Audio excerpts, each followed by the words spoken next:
안녕하십니까 시청자 여러분. 2월 5일 JBCN 뉴스 시작하겠습니다. 어제 경기도의회에서는 제307회 임시회 제2차 본회의가 열렸는데 의원들은 5분 자유 발언을 통해 누리과정 사태와 박근혜 대통령의 노동개혁법을 언급하며 경기도민, 나아가 국민을 위한 정치가 필요한 시점이라고 역설했습니다.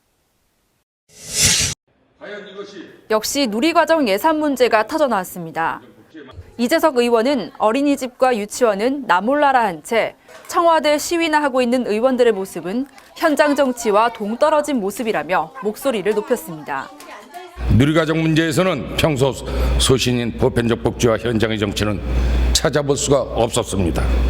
어린이집과 유치원을 구별하고 현장의 목소리보다는 원론적 책임만 거론하며 집행부의 상생은 없었습니다. 이번엔 점입 가경이란 말로 이어집니다.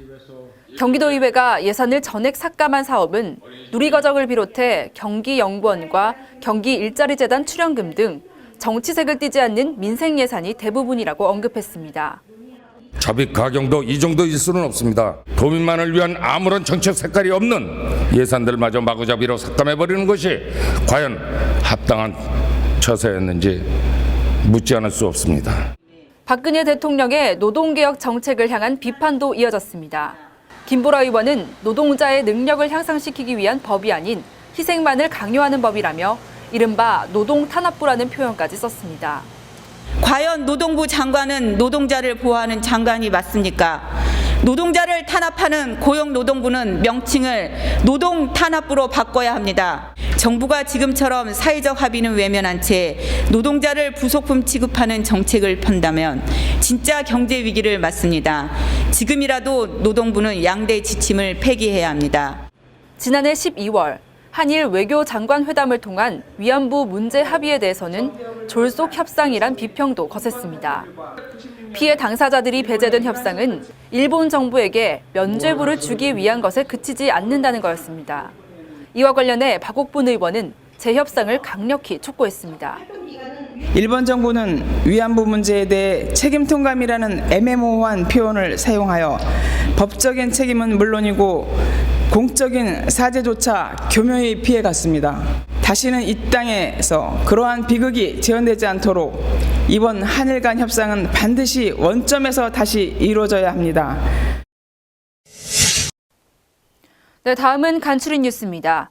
오산시 시설관리공단이 이번 설 연휴 동안 공영주차장을 전면 무료로 개방하기로 했습니다.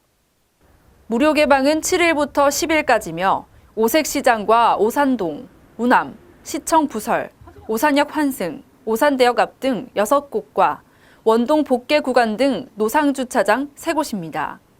또 각종 안전사고에 대비해 사전 안전점검을 벌일 예정이며 시민들 불편을 최소화하기 위해 비상근무반을 운영하기로 했습니다. 경기 수원과 용인, 인천 등 신도시 아파트 단지만 골라 금품을 훔친 30대가 경찰에 붙잡혔습니다. 경기 용인 서부경찰서는 아파트 배관을 타고 올라가 잠기지 않은 다용도실 창문으로 침입해 금품을 훔친 35살 A씨를 절도 혐의로 구속영장을 신청했다고 밝혔습니다. 경찰에 따르면 장 씨는 지난달 16일 새벽 1시 30분쯤 용인시 수지구 한 아파트의 가스 배관을 타고 빈집에 침입해 집안에 있던 고급 시계 등 2,500만 원 상당의 금품을 훔치는 등 같은 수법으로 지금까지 23차례에 걸쳐 7,800만 원을 절취한 혐의를 받고 있습니다.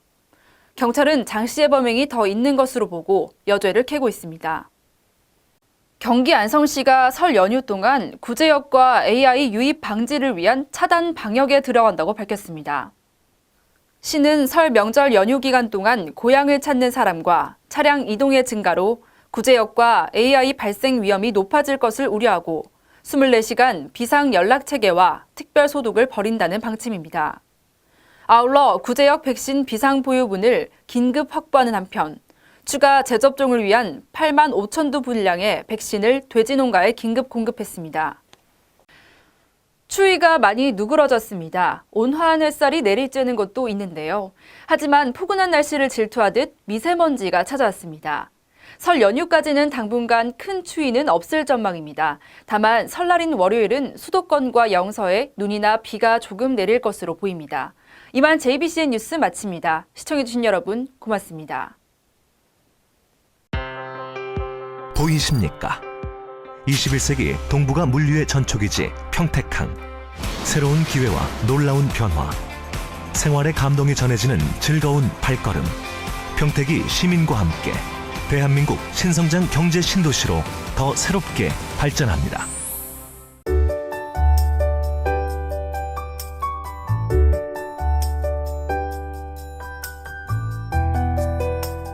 난 여기가 참 좋다.